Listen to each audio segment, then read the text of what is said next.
ትዝታ ዛራዳ ክቡር አቶ ተክለ ጻድቅ መኩሪያ በሀገራችን በርከት ያሉ የታሪክ መጻሕፍትን አስነብበውናል። በእሳቸው ታሪክ መጻሕፍት ያልተማሩ አሉ ማለት ያስቸግራል። በአማርኛ ቋንቋ አንደኛ የኢትዮጵያ ታሪክ ኑቢያ ናፓታ መርዌ፣ ሁለተኛ የኢትዮጵያ ታሪክ አክሱም ዛጉዌ፣ ሶስተኛ የኢትዮጵያ ታሪክ ከአጼ ይኩኖ አምላክ እስከ አጼ ልብነ ድንግል፣ አራተኛ የኢትዮጵያ ታሪክ ከአጼ ልብነ ድንግል እስከ አጼ ቴዎድሮስ፣ አምስተኛ የኢትዮጵያ ታሪክ ከአጼ ቴዎድሮስ እስከ ቀዳማዊ ኃይለ ሥላሴ፣ ስድስተኛ ከጣዖት አምልኮ ወደ ክርስትና፣ ሰባተኛ የሰው ጠባይና አብሮ የመኖር ዘዴ፣ ስምንተኛ ጥንታዊት ኢትዮጵያና ግብጽ፣ ዘጠነኛ የግብጽ የሳባ የኢትዮጵያ ፊደሎች፣ አስረኛ የግራኝ አህመድ ወረራ፣ 11ኛ አጼ ቴዎድሮስና የኢትዮጵያ አንድነት፣ 12ኛ አጼ ዮሐንስና የኢትዮጵያ አንድነት፣ 13ኛ አጼ ምኒልክና የኢትዮጵያ አንድነት ጽፈው ያስነበቡን ሲሆን በፈረንሳይኛም ቋንቋ እንዲሁ 5 መጻሕፍትን ጽፈው አስነብበዋል። ዛሬ ስለ ክቡር አቶ ተክለ ጻድቅ መኩሪያና የሕይወቴ ታሪክ መጽሐፋቸው ወዳዘጋጀነው ጨዋታችን እንዝለቅ።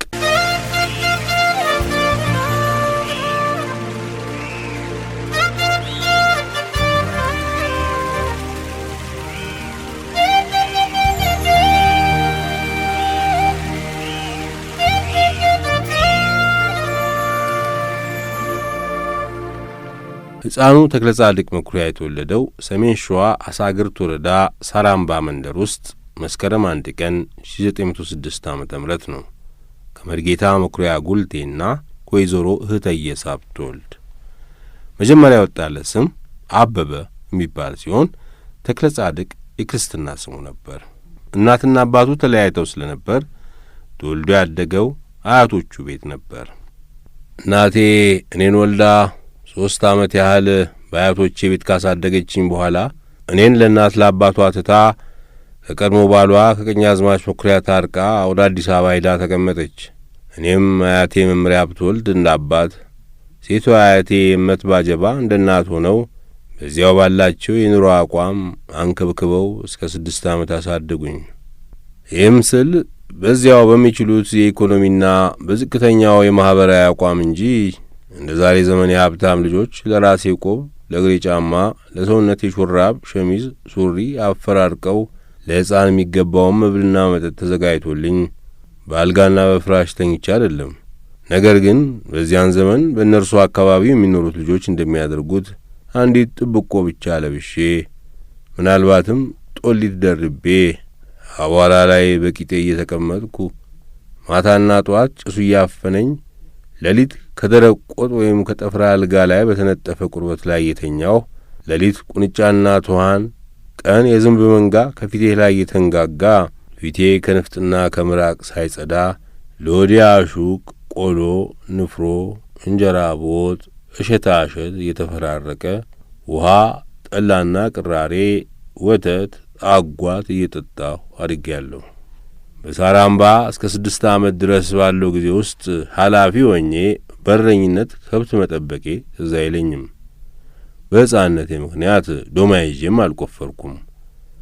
ማረሻና ጅራፍ ይዤ አላረስኩም። አጎቶቼ ሲያርሱ አጠገባቸው ሆኜ ማየቴ ሂድ ያችን በግ መልስ ወይም ያችን ፍየል ወይም ላም ሰው ሰብል ወይም ሰው ግጦሽ እንዳትገባ መልስ ሲሉኝ ትዝ ይለኛል።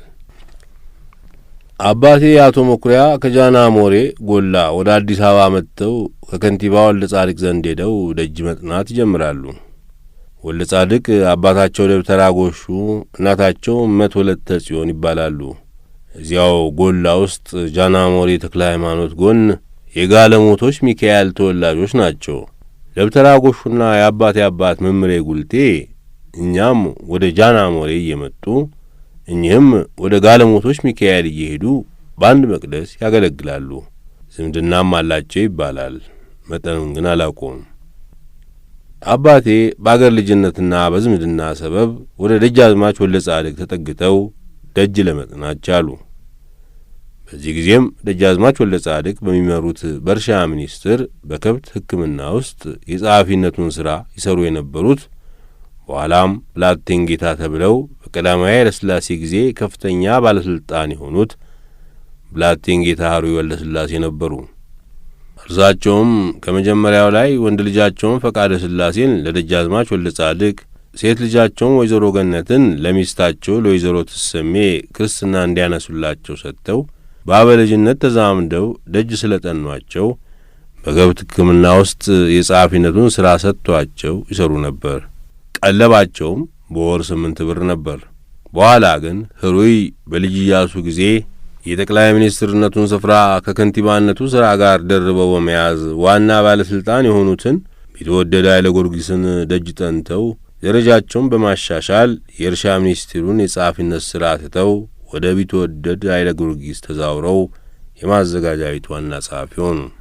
በዚህን ጊዜ አባቴን ላጫወቱኝ ደጃዝማች ወልደ ጻድቅ አባቴን ጠርተው መኩሪያ ያውልህ ኅሩይ ንቆ ትቶት የሄደውን የከብት ሐኪም የጸሐፊነቱን ሥራ ሰጥቻለሁ፣ ቀለብህም በወር 8 ብር ነው ይሏቸዋል። አባቴም በደስታ እጅ ነስተው ይህን ሥራ ከተቀበሉ በኋላ ትዳራቸውን ያቋቁማሉ።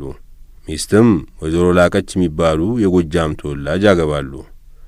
ከዚህ በኋላ በ1912 ዓመተ ምህረት ላይ ከአዲስ አበባ ወደ አሳግርት መጥተው ልጄን ስጡኝ ብለው አያቶቼን ይጠይቃሉ። አያቶቼም ፈቃዳቸውን በሽታ ይገልጻሉ። ይህን ሁሉ መቼም እኔ አላቅም። ማታ አባትህ ነው ሳመው ሲሉኝና ስስም፣ ጠዋት ከአባትህ ጋር ሂድ ሲሉኝና እምቢ ስል በደንብ ይታወሰኛል። አባቴ ቤታቸው ጉለሌ ከራስ ኃይሉ ግቢ ነው። የከብት ሕክምና ቢሮም እዚያው ነው።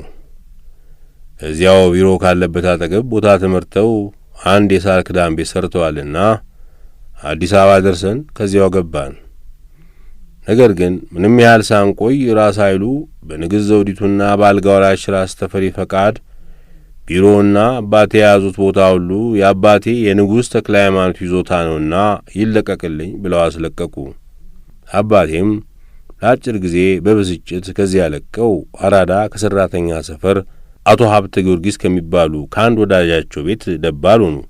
ትንሽ እንደ ቆዩም የተማሪ ቤት ጓደኛቸውና አብሮ አደጋቸው ደብተራ መራዊ የጉለሌ ሩፋኤል አጋፋሪ ነበሩና ለአለቃው ለአለቃ ገብረየስ አስተዛዝነው ነግረው በሩፋኤል ደብተርነት አስተክለው 4000 ሜትር ካሬ የሚሆን የከተማ ቦታ ከቤተ ክርስቲያኑ በስተደቡብ በኩል አስተከሏቸው።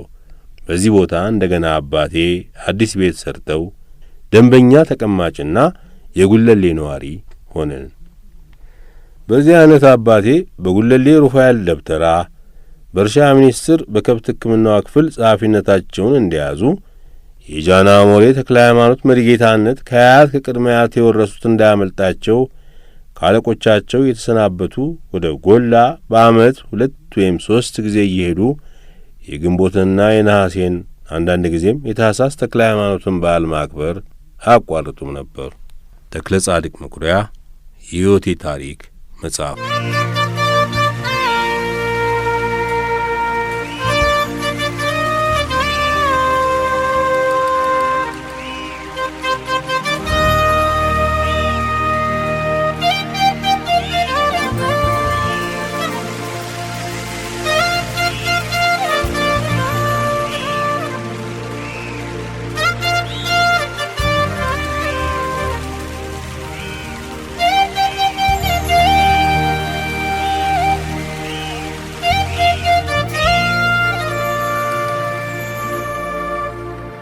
በጉለሌ ሩፋኤል 2 የቤተ ክህነት ትምህርት ቤቶች አሉ።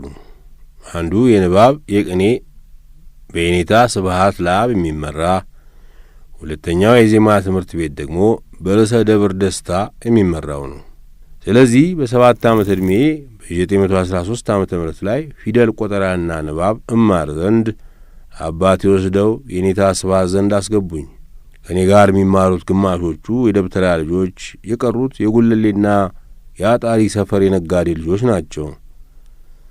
ምን ያህል ጊዜ እንደፈጀብኝ ሳላቀው ከፊደል ወደ ፊደል ሐዋርያ ተዛውሬ ከዚያም ወንጌል ድርሳነ ሩፋኤል ወደ ማንበብ አልፌ በ10 ዓመቴ ላይ ዳዊት ደግሜ አባቴ እጀ ጠባብና ሱሪ የእንጀራ እናቴ ወይዘሮ ላቀች ጥበብ ኩታ እንደሸለሙኝ ትዝ ይለኛል።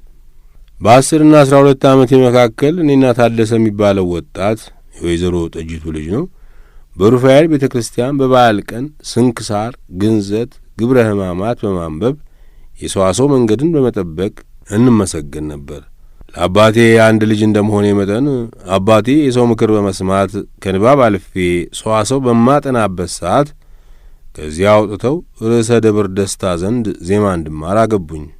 እዚያም ወደ መስተጋብህ ከደረስኩ በኋላ ተጸጽተው ወደ የኔታ ስብዓት መልሰው አስገቡኝና የሰዋሰው ትምህርቴን ስቀጥል የሥጋ ዝምድና ምንም የሌለን ያለቃ ገብረየስ ልጅ አቶ መንገሻ በኋላ በጅሮንድ አባቴንም ሳያስፈቅድ ወደ ቤቱ ወስዶ የፈረንሳይ ትምህርት መጥቀሙን ገላልጦልኝ ቤቱ አሳድሮ በማግስቱ እኔን አስከትሎ ወደ ዳግማዊ ምኒልክና ወደ ተፈሪ መኮንን ወስዶ ለማስገባት ቢሞክር ሁለቱም ስፍራ የለንም ብለው መለሱን። ከዚያ ካቶሊኮችም ቢሆኑ ትምህርቱ ጠቃሚ ነው ብሎ አሊያንስ ፍራንሴዝ አምጥቶ አስገባኝና አቤሴዴ መቁጠር ጀመሩ። አቶ መንገሻ የማዘጋጃ ጸሐፊ ነው። ጠዋት አንድ ጊዜ አብረን ቁርሳችንን በልተን ከቤቱ አብረን እንነሳለን። ብዙ ጊዜ ግን እኔ በሰዓቱ ክፍል ለመግባት ብቻዬን በጠዋት ተነስቼ የሚሄድበት ጊዜ ይበልጣል።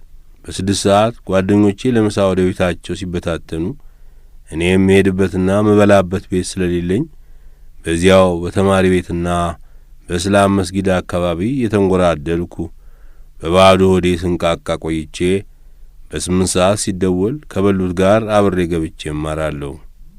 ጉለሌ ስለሚርቀው አቶ መንገሻም ብዙ ጊዜ እዚያው ቢሮ ይቆያል። አንዳንድ ጊዜ በብርቅ በ6 ሰዓት እንድትመጣ ያለኝ እንደሆን እሄድና ትሙን ይሰጠኛል። ትሙን የብር 1/8ኛ ነው። በአጼ ምኒልክ ዘመን በህዳር 22 ቀን 1921 በታወጀው አዋጅ መሠረት 1 ብር ለ2 አላድ ለ4 ሩብ ለ8 ትሙንና ለ16 መሐለቅ ይመነዘር ነበር። መንገሻም እሄድና 1 ትሙን ይሰጠኛል።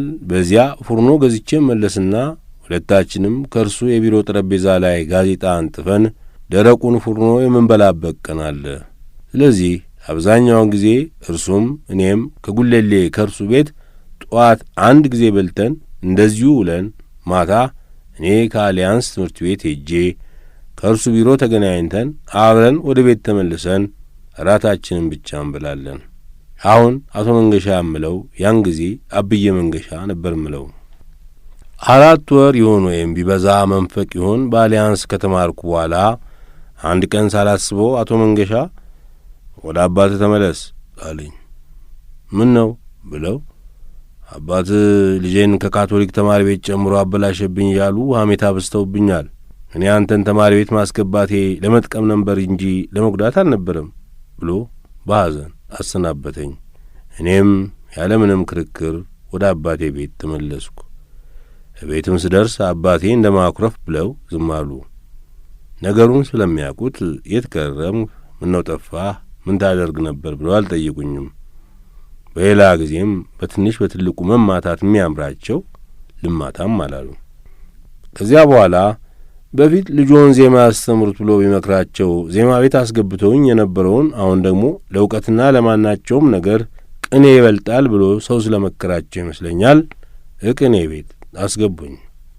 የቅኔ አስተማሪ በቅርቡ ባለቃ ሰርጹ ኃይሌ አሳሳቢነት ከጎንደር መምህር ኤልያስ የሚባሉ ከወንድማቸው ከኤርምያስ ጋር መጥተው አለቃ ሰርጹ ቤት አጠገብ ያስተምሩ ነበርና እዚያ ወስደው አስገቡኝ።